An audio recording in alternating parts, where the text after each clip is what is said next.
Hare Nama, Hare Nama eva kevalam, Kalo nasteva, nasteva, nasteva gatiranyata. Hare Nama, Hare Nama, Hare Nama eva kevalam, Kalo nasteva, nasteva, nasteva gatiranyata.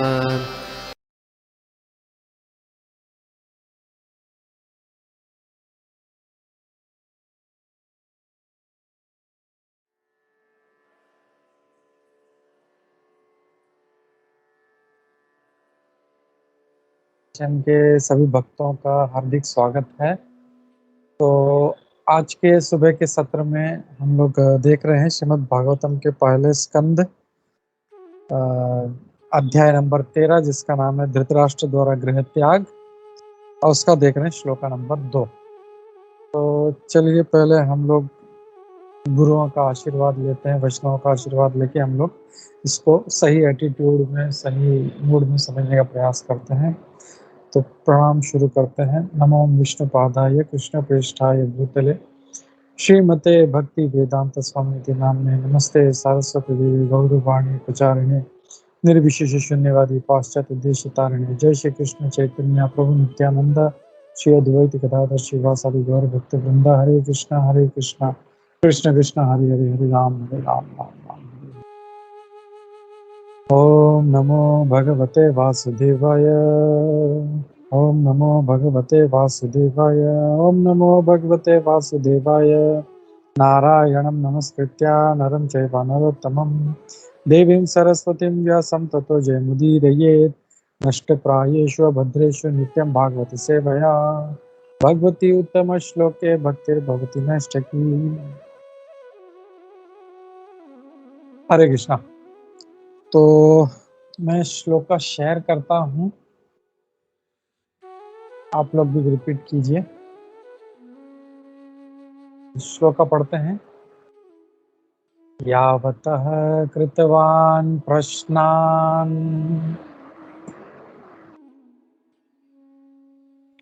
यावतः प्रश्नाम्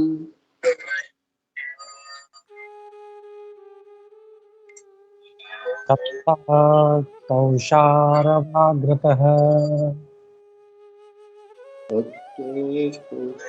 भगृतः जातैकभक्तिर्गोविन्दे जातैकभक्तिर्गोविन्दे तेभ्यश्चोपररामः। तत्रैश्च पुरामाः। हम लोग इसका translation और हिंदी में देखते हैं। हम लोग ट्रांसलेशन जाएंगे श्री भक्ति वेदांत स्वामी। क्या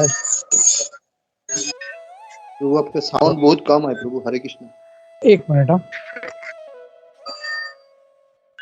अभी ठीक है प्रभु? हाँ अभी थोड़ा ठीक है सही। ओके ठीक है। तो इसका अनुवाद। विविध प्रश्न पूछने के बाद तथा भगवान कृष्ण की दिव्य प्रेमा भक्ति में स्थिर हो चुकने पर विदुर ने मैत्रेय मुनि से प्रश्न पूछना बंद कर दिया। तात्पर्य द्वारा। एक मिनट, किसी का माइक ऑन है? Thank you. तात्पर्य श्री प्रभुपाद द्वारा। विदुर में मैत्रेय मुनि से तब प्रश्न पूछना बंद कर दिया जब मैत्रेय ऋषि ने उन्हें आश्वस्त किया कि जीवन का आश्रय तत्व तो अंततः भगवान श्री कृष्ण की दिव्य प्रेम भक्ति प्राप्त करना है, जो गोविंद हैं, अर्थात जो अपने भक्तों को सभी प्रकार से तुष्ट रखते हैं। बद्ध जीव अर्थात संसार का जीव भौतिकवाद में अपने इंद्रियों को लगाकर सुख की खोज करता है, किंतु इससे उसे संतोष नहीं होता।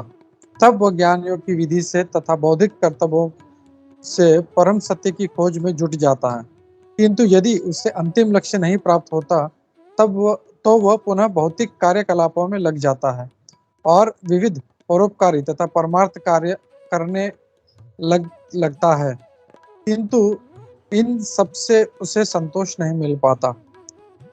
अतः न तो सकाम कर्म और न ही दार्शनिक चिंतन से किसी को संतोष मिल सकता है, क्योंकि जीव स्वभावतः परमेश्वर श्री कृष्ण का नित्य सेवक है और सारे वैदिक ग्रंथ इसी चरम लक्ष्य की ओर उसका मार्गदर्शन करते हैं। भगवत गीता 15.15 द्वारा इस कथन की पुष्टि होती है।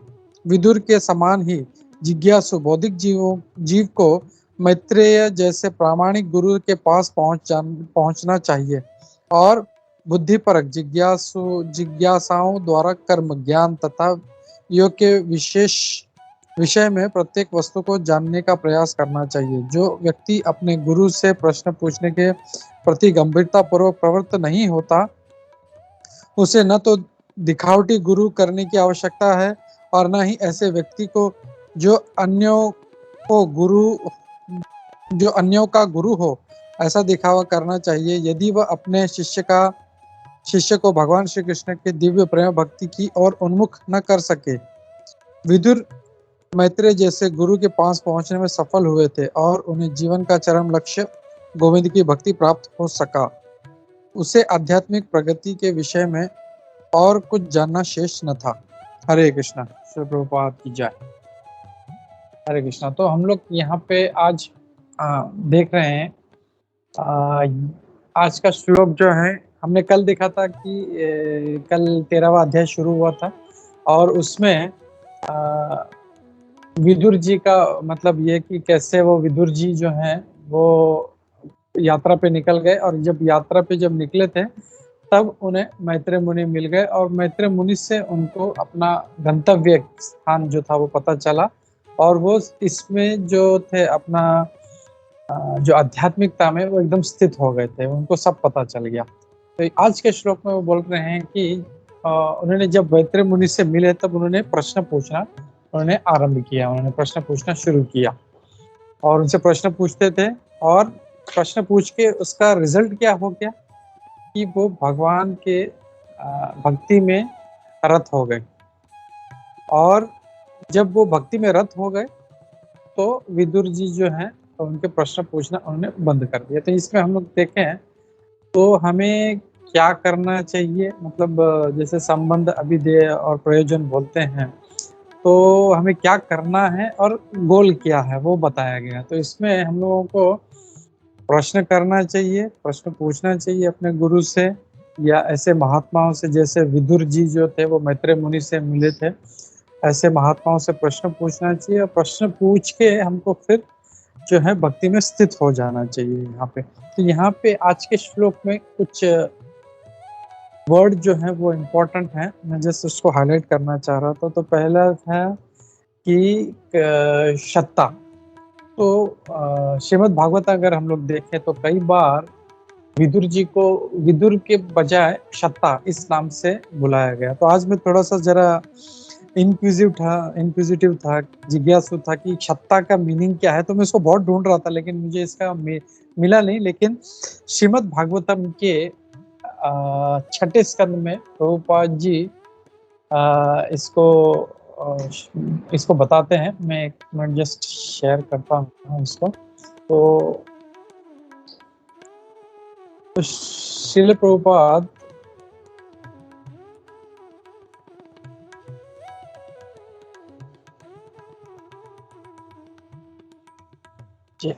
हाँ, तो श्री प्रभुपाद जी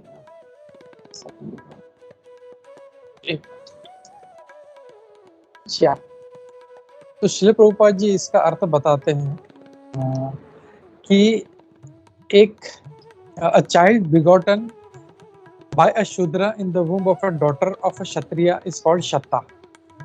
तो ये थोड़ा सा मुझे सरप्राइजिंग लगा थोड़ा सा जरा। इसमें थोड़ा सा आगे भी थोड़ा इंटरेस्टिंग पार्ट है, इसमें हम वो भी पढ़ लेते हैं पूरा। तो 6ठे स्कंद में प्रभुपाद जी बोलते हैं अ सन बिगॉटन बाय अ ब्राह्मण। अगर ब्राह्मणा से किसी शूद्र स्त्री के गर्भ में अगर बच्चा होता है तो उसे पारश्रव कहते हैं या निषाद कहते हैं।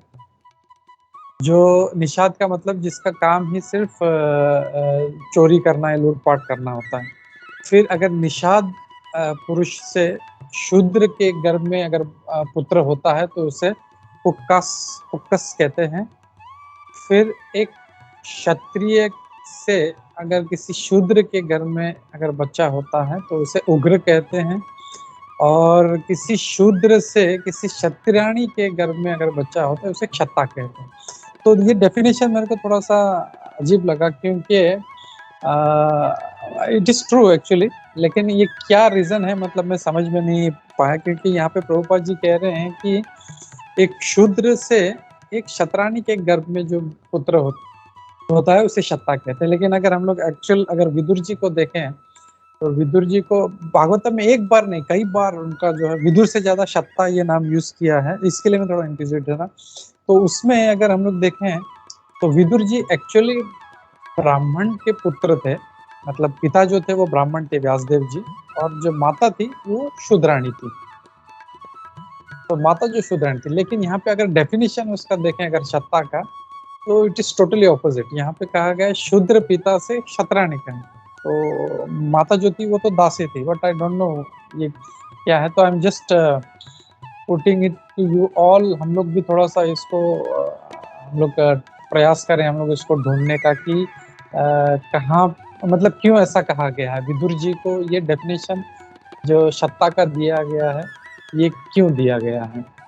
तो दिस वाज वन थिंग, क्षता, जो एक बार नहीं मतलब भागवत में देखें तो बहुत बार क्षता ये नाम आता है। फिर दूसरा जो एक वर्ड है कौशराव, तो जो मैत्र मुनि हैं, जैसे हम लोग देखते हैं अर्जुन को पार्थ कहा जाता है, फिर कृष्ण को वासुदेव कहा जाता है, तो वसुदेव के पुत्र वासु या पृथा का पुत्र पार्थ है, ऐसे। तो वैसे माता या पिता से नाम से कनेक्टेड होता है। तो जो मैत्रेय मुनि थे वो कुशारु नाम के एक मुनि के पुत्र थे, इसलिए उनका नाम कौशराव कहा गया उनको।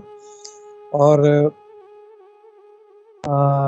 ये दो वर्ड थे, और इसमें हम लोग देखते हैं बहुत से फिलोसॉफिकल एस्पेक्ट हैं इस श्लोक में, हम लोग इसको समझने का प्रयास करते हैं, हम लोग इस पर चर्चा करते हैं। तो एक्चुअली विदुर जी देखें तो विदुर जी ऐसा नहीं था कि मैत्रेय मुनि से मिलने के बाद उनको भक्त जो थे वो एकदम ये फेमस हो गए या ऐसा नहीं।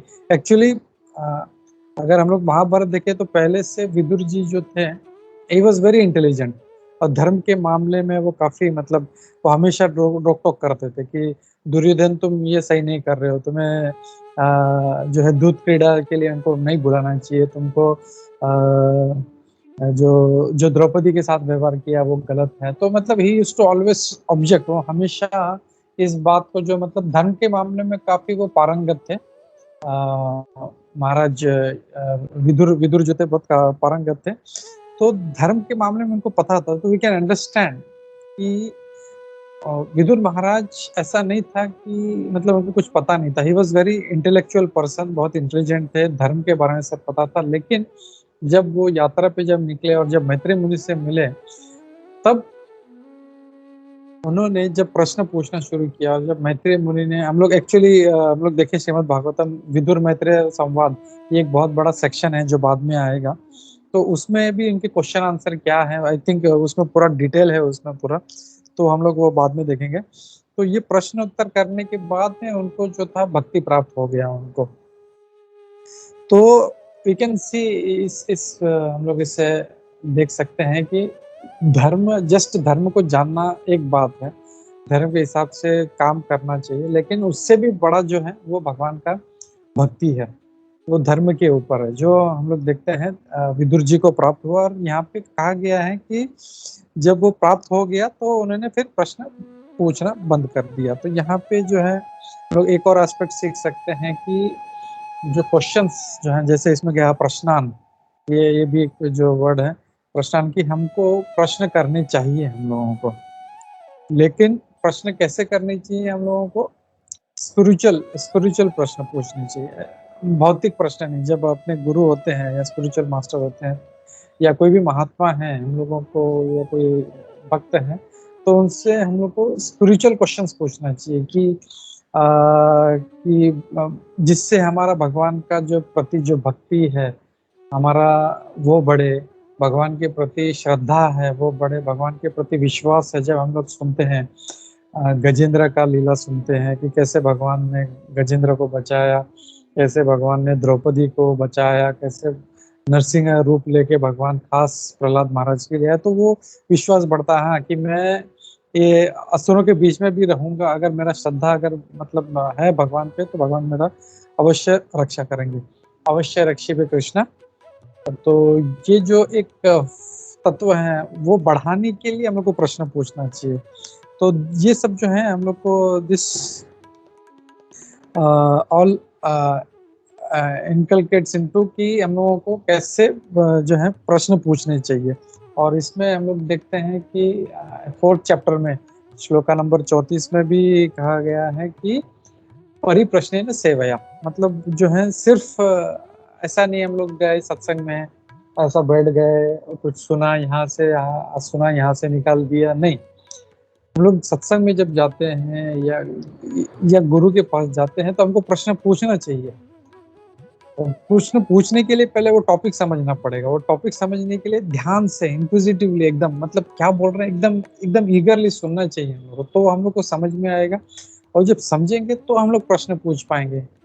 हम लोग बैठे तो हैं सामने, लेकिन अगर हमारा मन अरे यार मेरा जॉब का क्या होगा, अरे मेरे बच्चे का क्या होगा, उसका कैसे ये करेंगे, उसका वो करेंगे, तो वो क्या जो प्रवक्ता बोल रहा है सब पूरा बाउंसर चला जाएगा ऊपर से। तो खास करके जब भी भागवतम होता है तो जैसे अगर हम लोग देखें, अगर परीक्षित महाराज को देखें, परीक्षित महाराज कितने 7 दिन तक बिना खाए बिना पिए बिना सोए कुछ भी नहीं, मतलब कंटिन्यू 7 दिन जो है, ऐसा उनका टाइमिंग नहीं था साधु संघ की तरह की सुबह 8:30 से 9 बजे तक या 9:30 संडे को 9 से 10 तक, ऐसा नहीं। जो शुरू हुआ उनका भागवतम तो कंटिन्यूस चल रहा था 7 दिन। और ऐसा मतलब ऐसा नहीं था कि कंटिन्यूस चल रहा था वो। और जितने भी व्यक्ति थे उसमें सारे महात्मा थे उसमें, और सभी लोग जो थे मतलब बिना कुछ शुद्ध, बिना किसी भूख बिना किसी प्यास के वो कंटिन्यू 7 दिन सुनते रहे।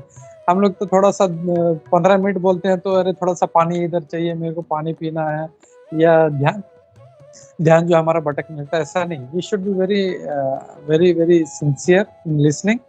इसी को श्रवणम बोलते हैं। श्रवणम का मतलब ही यही है। श्रवणम मतलब ऐसा नहीं सत्संग में जाके बैठ जाना, अरे मैंने तो श्रवणम कर लिया, नहीं।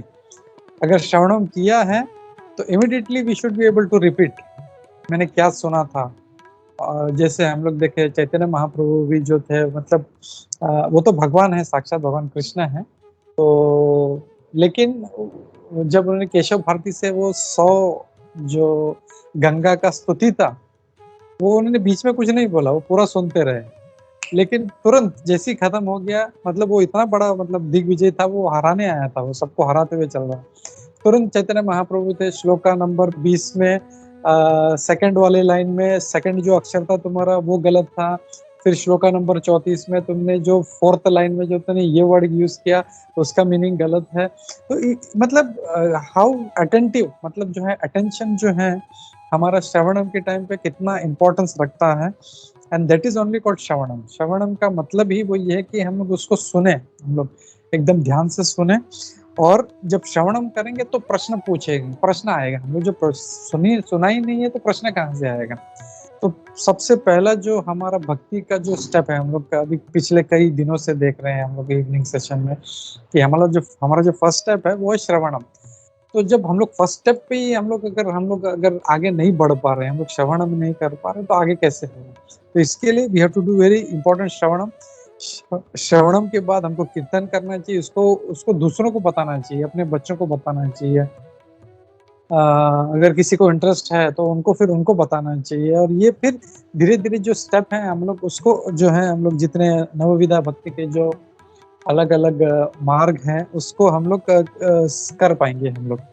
सो प्रश्न हम लोग को पूछना चाहिए, और प्रश्न का क्वालिटी भी ऐसा होना चाहिए। हमने देखा कि जैसे कई बार कुछ पूछते हैं अपना इंटेलिजेंस दिखाने के लिए, यार प्रभु बहुत होशियार बनता है, मैं ऐसा प्रश्न पूछता हूँ, देखता हूँ इसका क्या आंसर देता है। तो not in that challenging spirit, वैसे प्रश्न नहीं पूछने हैं हम लोग को। अगर भागवत में बैठना है तो वी हैव टू मतलब सबमिसिवली, क्योंकि अगर जब भी कोई मतलब प्रवचन देता है या कोई ऐसा है तो उसको जहाँ पे बैठता है उसको व्यासासन कहा जाता है, यानी डायरेक्ट व्यास जी का आसन है। और जो बोल रहा है वो व्यास व्यासदेव जी का ही जो वक्तव्य है उसी को प्रेजेंट कर रहा है। तो इसके लिए दोनों का रिस्पॉन्सिबिलिटी होता है। एक तो जो बोलने वाला है स्पीकर का भी बहुत ज्यादा रिस्पॉन्सिबिलिटी होता है कि मैं कुछ अपना मन गढ़ंत चीज या स्पेकुलेटिव चीज ना बोलूं, और जो बोलूं मैं सिर्फ अपने परंपरा द्वारा जो दिया गया है, प्रभुपाद जी जो दे रहे हैं, अपने गुरु महाराज जो देते हैं, या इतने सारे वैष्णव आचार्य हैं, भक्ति विनोद ठाकुर जी है, नरोत्तम दास ठाकुर जी है, उन्होंने जो कहा है उसी को रिपीट करना है हम लोग। और हम लोग को ज्यादा कुछ बड़ा बात नहीं करना है। हम लोग कभी कभी टेंशन लेते हैं, अरे यार लेक्चर है यार, मैं कैसे करूँ, कुछ नहीं करना है हम लोग को।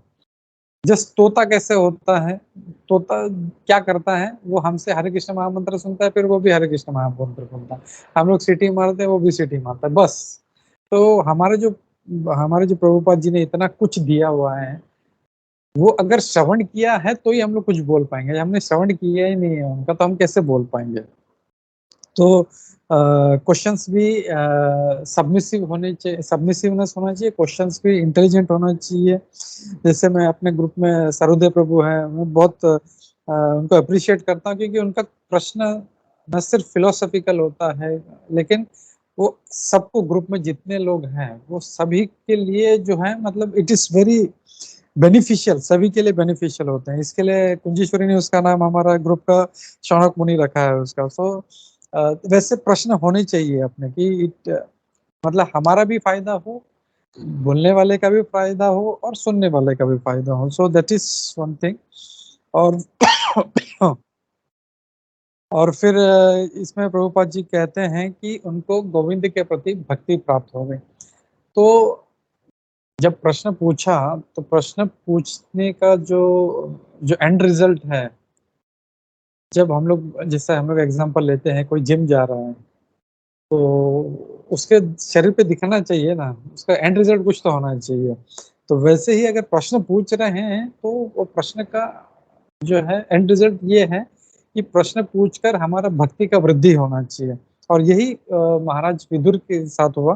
तो उनका what what is that shloka, एक मिनट,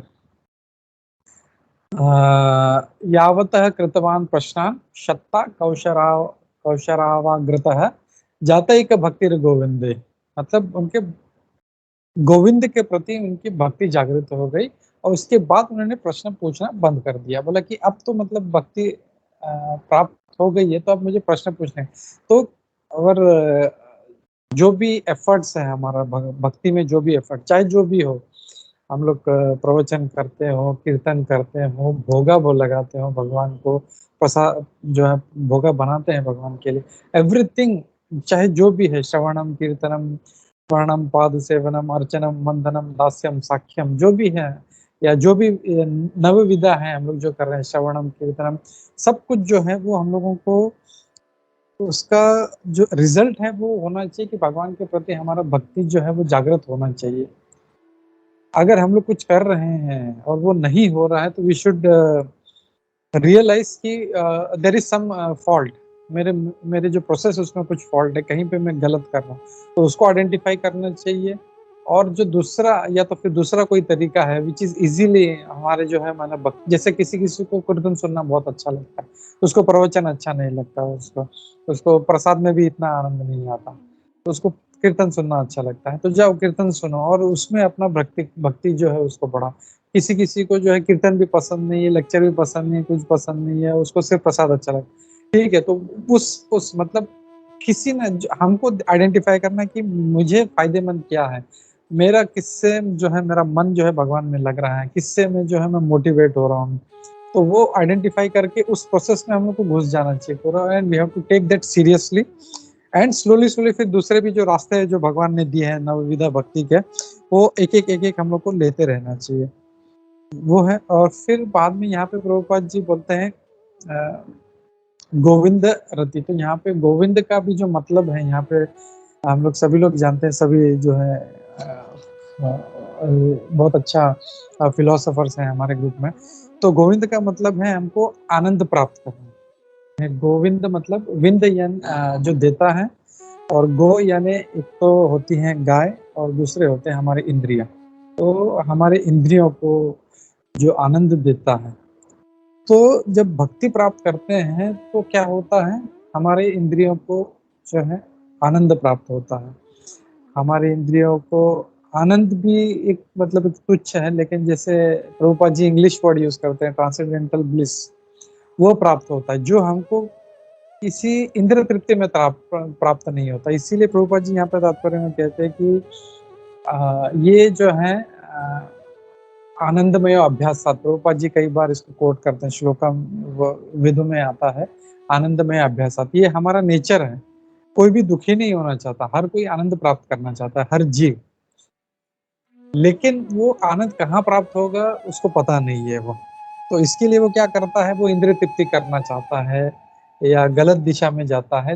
उसको भले ही थोड़ा सा कुछ सुख प्राप्त होता हो क्षणिक, लेकिन वो क्षणिक सुख जो है उसको आनंद हमेशा के लिए देता है। इसके लिए जो है भक्ति ही एक मार्ग है, हम लोग देखते हैं। और भक्ति में जब आगे बढ़ते हैं तो हम लोग कितना, हम लोगों को एक आध्यात्मिक आनंद जो है हम लोगों को आता है, और हम लोग उसमें एकदम मतलब जो है लीन हो जाते हैं। जैसे हम लोग कई बार हम लोग ने एग्जाम्पल भी देखा, गोरा कुमार, जो गोरा कुमार था, वो इतना मतलब कीर्तन में लीन रहता था कि उसने वो जो मट्टी उसको जो मैश करना रहता था तो वो पाँव से करता था, और पाँव से करते करते उसका जो छोटा बेबी था वो भी आ गया, उसको भी उसने रौंद दिया उसमें। But he was so much engrossed. Tukaram Maharaj देखे हैं या जितने भी इतने बड़े बड़े संत हैं जैसे भक्ति विनोद ठाकुर जी, दे वर सो मच एनग्रोस्ड। तो वैसे वो जो है वो आनंद प्राप्त होना चाहिए, और वो आनंद सिर्फ भगवान कृष्ण के जो भक्ति में ही आ सकता है। और हम लोग उसका देखते हैं कि जब भगवान कृष्ण की भक्ति करते हैं तो आगे कुछ करने का जरूरत नहीं है। जैसे हम विदुर महाराज जी का भी देखे हैं, तो जब उनको भक्ति जब प्राप्त हो गया तो उन्होंने फिर बाकी कुछ करने का जरूरत नहीं पड़ा, उन्होंने छोड़ दिया। तो उनके एग्जाम्पल से हम लोग सीखते हैं। वही नहीं, बहुत सारे शास्त्रों में एग्जाम्पल है कि भगवान कृष्ण के प्रति अगर भक्ति प्राप्त हो गया तो फिर दूसरा कुछ प्रोसेस बच नहीं जाता कुछ उसके लिए। तो फिर बस अपना भक्ति करते रहो अपना, और आनंद में रहो। जैसे दूसरे जो इतने बड़े बड़े शास्त्रों में जो वर्णन आता है जिन भक्तों का, तो हम लोग देखते हैं विदुर महाराज भी जो थे वो ऐसे ही मतलब जो गोविंद के भक्ति में वो रत हो गए, एकदम उसमें एकदम लीन हो गए उसमें।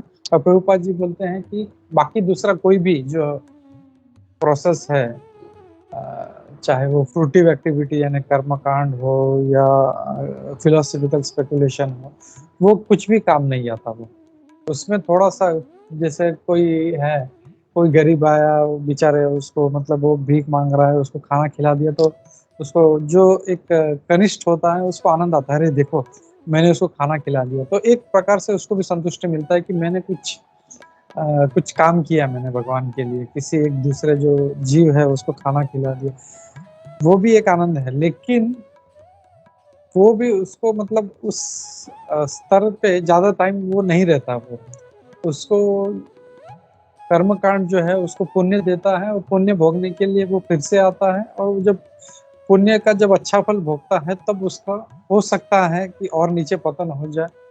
It depends on his consciousness, हो सकता है वो ऊपर जाए, हो सकता है वो नीचे जाए, वी डोंट नो। लेकिन भगवान का भक्ति ऐसा नहीं। जैसे भगवान भगवद गीता में बोलते हैं दूसरे अध्याय के 40वें श्लोक में कि नेहाभिक्रमनाशो अस्ति प्रत्यवायो न विद्यते स्वल्पमप्यस्य धर्मस्य त्रायते महतो भयात्। कि अगर हम लोग थोड़ा सा भी मतलब 0.001% भी अगर भक्ति कर रहे हैं तो वो वेस्ट नहीं जाएगा हमारा। वो भले उसके उस जन्म में काम ना है, लेकिन अगला जन्म जो है वो उसके बैंक अकाउंट में वो जमा रहता है, और वो आगे, और फिर वो उसके आगे बढ़ता है उसके।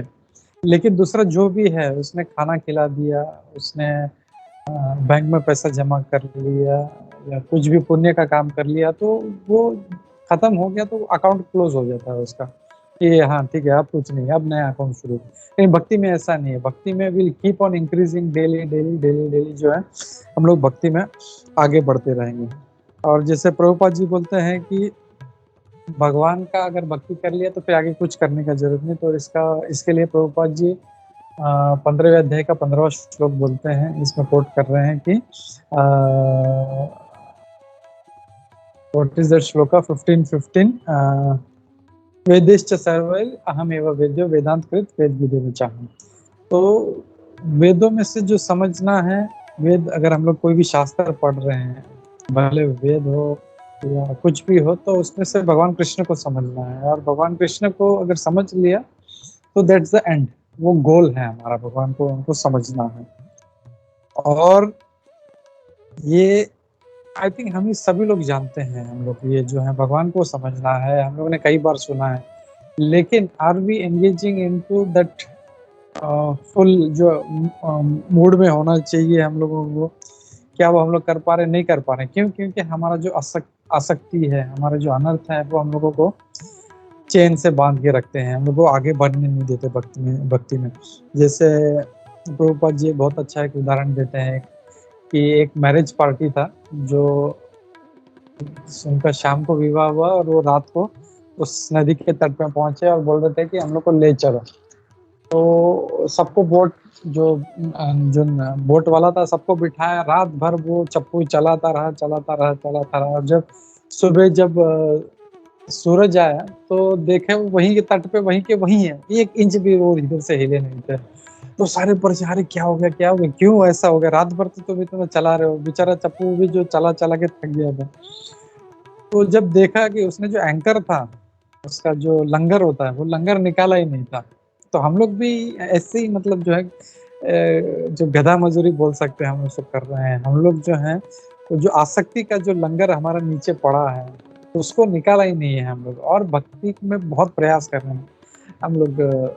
सुबह 4 बजे उठते हैं, 3 बजे उठते हैं, 24 माला करते हैं, 50 माला करते हैं, लेकिन अगर आसक्ति का वो लंगर अगर हमने निकाला नहीं है, तो हम लोग आगे बढ़ नहीं पाएंगे हम लोग। तो it is very very important कि मतलब फिलोसफी एक समझना, प्लस उसका प्रैक्टिकल एप्लीकेशन, एंड उसमें जो बताए गए हैं, जो स्टेप्स बताए गए हमने, जैसे रिसेंटली देखा, आदो श्रद्धा तथा साधु संग तथा भजन क्रिया तथा अनर्थ निवृत्ति स्यात्। तो ये जो स्टेप्स हैं, स्टेप्स में जाते जाते जाते हम लोगों को आइडेंटिफाई करना है। ये हम लोग इसीलिए सीख रहे हैं ये स्टेप्स। जैसे भक्ति करना है, जब हम किसी को पूछे भक्ति मतलब क्या, तो बोलते हैं यार 2 अगरबत्ती भगवान को सुबह दिखा दो, भक्ति है। कोई बोलता है मैं रात को एक भजन गाता हूँ, हो गया उसका भक्ति। कोई बोलता है मैं भगवान को प्रसाद लगाता हूँ। तो भक्ति मतलब devotional service to the lord, and जैसे भागवतम कहा गया, अहेतु की अप्रतिहत, यानी कंटिन्यूस। ऐसे नहीं सुबह 2 मिनट अगरबत्ती दिखा दिया, मेरा भक्ति हो गया, बाद में 24 घंटा फिर मैं अपना मौज मस्ती कर रहा हूँ, इंद्रिय तृप्ति कर रहा हूँ। नहीं, अगर भक्ति में आगे बढ़ रहे हैं, तो भक्ति और इंद्रिय तृप्ति ये पैरेलली नहीं चल सकता। हम लोग सोचते हैं जब दोनों नाव में पाँव रख के हम लोग चलेंगे, लेकिन ऐसा नहीं हो रहा है। भक्ति कर रहे हैं तो वो जो इंद्र तृप्ति वाला पाँव है, हमको हटा के हम लोग को भक्ति वाले पाँव जो नाव है उस पर रखना पड़ेगा बहुत दृढ़ता से।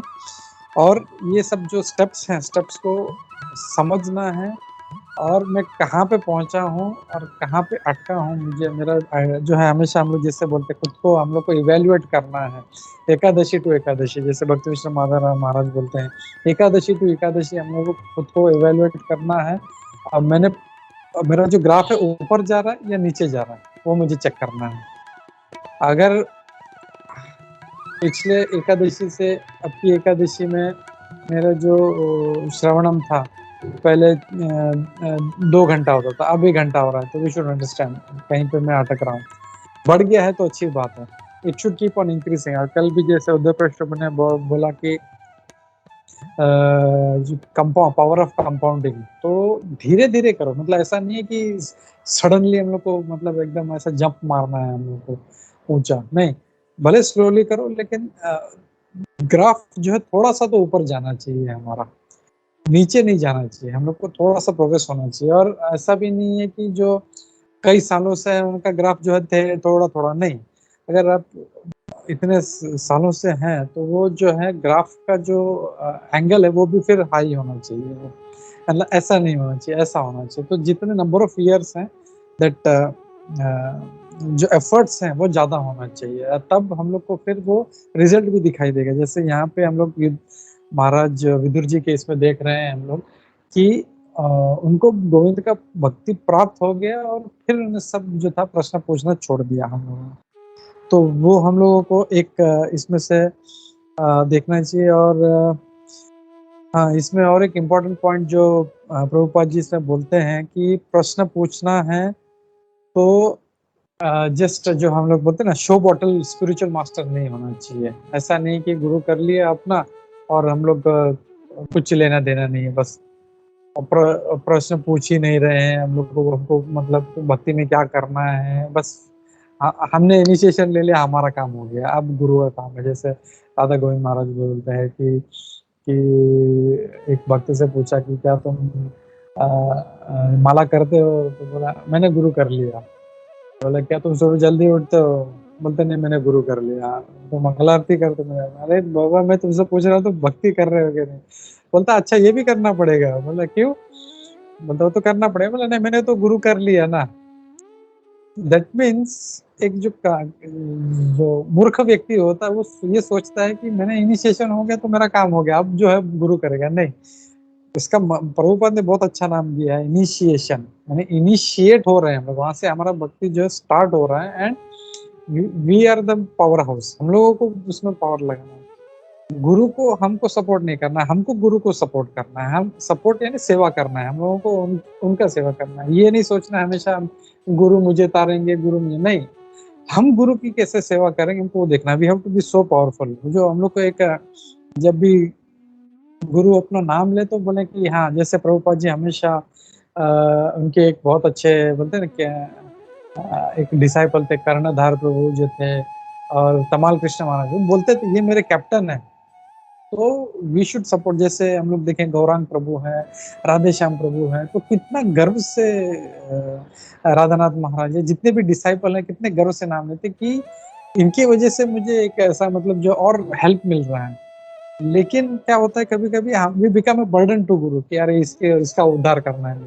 We don't have to be lenient like that. अगर हमने भक्ति किया है तो we have to be very serious, और जो है हम लोगों को बहुत सीरियसली लेना है। And we have to become a gem, जैसे राजा के इसमें बोलते हैं ना कि जेम्स होते हैं, तो उनको गर्व होना चाहिए यार ये मेरा डिसाइपल है करके। सो इन दैट एटीट्यूड, वो मूड बनाते हुए हम लोगों की गुरु का मुझे उद्धार नहीं करना, I have to serve him. और मैं कैसे सेवा करूं, मैं कैसे उनसे, तो वो प्रश्न हमको हमेशा आते रहना चाहिए। इसमें जो दिया है प्रश्न, how can I serve you. और जब सेवा करेंगे तो ऑटोमेटिकली अपना उद्धार भी होगा उसमें। हम लोगों को स्पेशल कुछ ये नहीं करना पड़ेगा, भक्ति नहीं करना पड़ेगा। जब अपने गुरु की सेवा कर रहे हैं तो ऑटोमेटिकली भगवान कृष्ण का ही सेवा होगा वो, and that will give a lot of impetus in our bhakti also. तो वो हम लोग को एक जो यहाँ पे प्रभुपाद जी इस तात्पर्य में बता रहे हैं, and that's a very important point. तो इसी के साथ में, मैसेज के साथ में मैं यहाँ पे रुकता हूँ। किसी का कोई प्रश्न है, कोई डाउट है आज के संदर्भ में, तो हम लोग वो लेते हैं। हरे कृष्णा, प्रभुपाद की जय।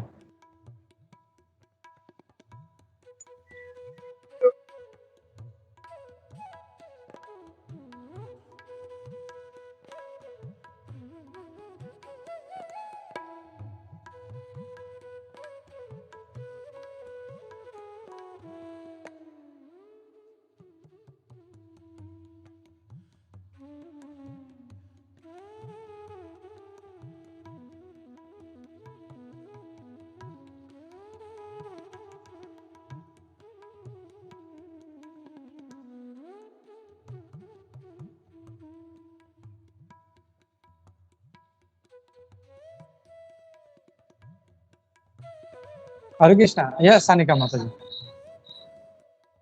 हरे कृष्णा प्रभु। बहुत अच्छा लेक्चर था, मुझे बहुत पसंद आया। क्वेश्चन एक है प्रभु कि जैसे कि अभी आपने हमें बताया है, जैसे श्रवण करना, कीर्तन करना, प्रसादम, तो हम किसी भी वे से हम भक्ति को प्राप्त कर सकते हैं प्रभु। तो मुझे एक क्वेश्चन पूछना है, वेद पढ़ना भी जरूरी रहता है क्या प्रभु उसके साथ साथ? हाँ, हरे कृष्णा, थैंक यू माता। नहीं, वेद पढ़ना जरूरी नहीं है हम लोगों को। अगर वेद अगर इतना इम्पोर्टेंट होता तो प्रभुपाद जी उसको भी ट्रांसलेट करके रखते हैं हमारे लिए। लेकिन जैसे प्रभुपाद जी यहाँ पे कोट कर रहे हैं 15वें अध्याय का 15वां श्लोक, वेदेश्च सर्वेर अहम एव वेद्यो वेदांत कृत वेद विदेवचाम। वेदों को रचने वाला मैं हूँ, वेदों को बढ़ाने वाला मैं हूँ, और वेदों में से जो समझना है, जो गोल है, वो भी मैं हूँ। अगर भगवान कृष्ण को समझ गए हम लोग तो सारा वेद हम लोग समझ गए हम लोग। और इसीलिए प्रभुपाद जी ने जो भगवत गीता है और भागवतम, ये दो इम्पोर्टेंट जो है स्क्रिप्चर्स हैं, इसके ऊपर बहुत फोकस किया हम लोग को, इसको स्टडी करने के लिए कहा है कि भगवत गीता और भागवतम, क्योंकि ये जो है दोनों भी जो है वो सार है भक्ति का, वेदों का सार है।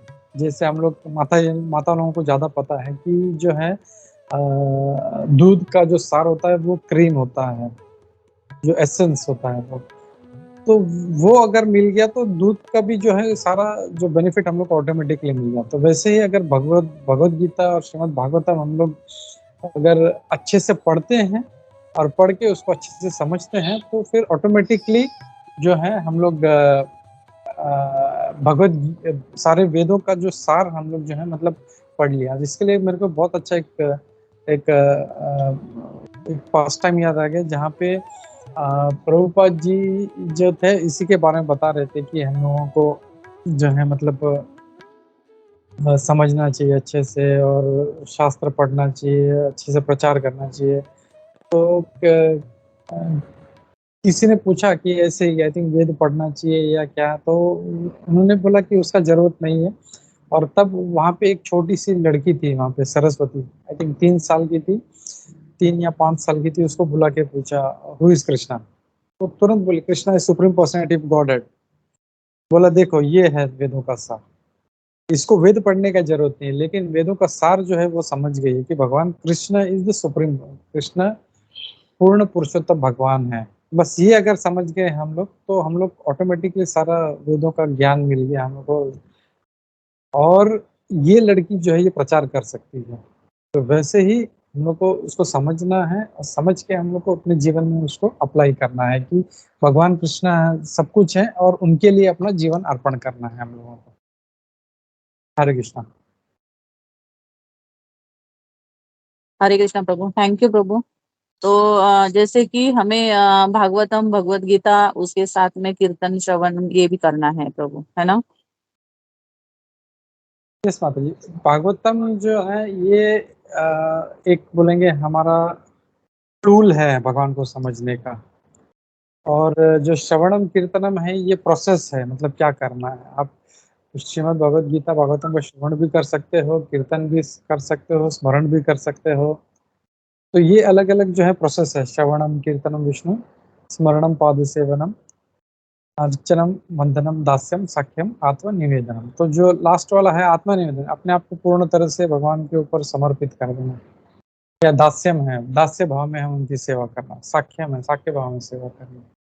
तो ये सब प्रोसेस है कि हम लोग कैसे करना है, लेकिन वो कैसे करना है ये समझने के लिए श्रीमद् भगवद गीता और भागवतम, ये दो इम्पोर्टेंट हमारे लिए एक स्टडी मट। जैसे हम लोग को अगर एमबीबीएस करना है तो वो लोग बुक देते हैं, वो बुक कोई भी नहीं चलता, वो यूनिवर्सिटी वाला बोलेगा इस प्रोफेसर का ये वाला बुक है और ये एडिशन है, वही लेना है।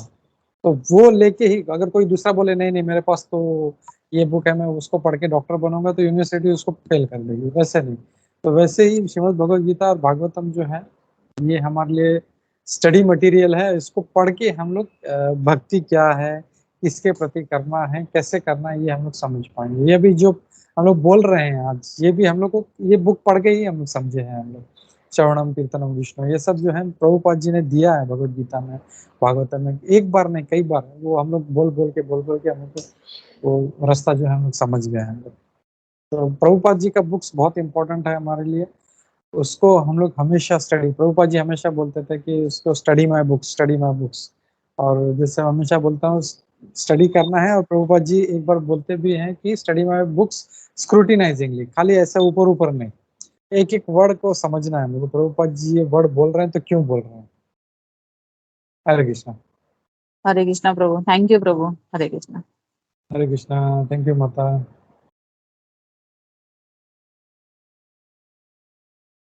या और किसी का कोई प्रश्न नहीं है तो हम लोग रुकते हैं और हम लोग नरसिंह आरती लेते हैं। हरे कृष्णा।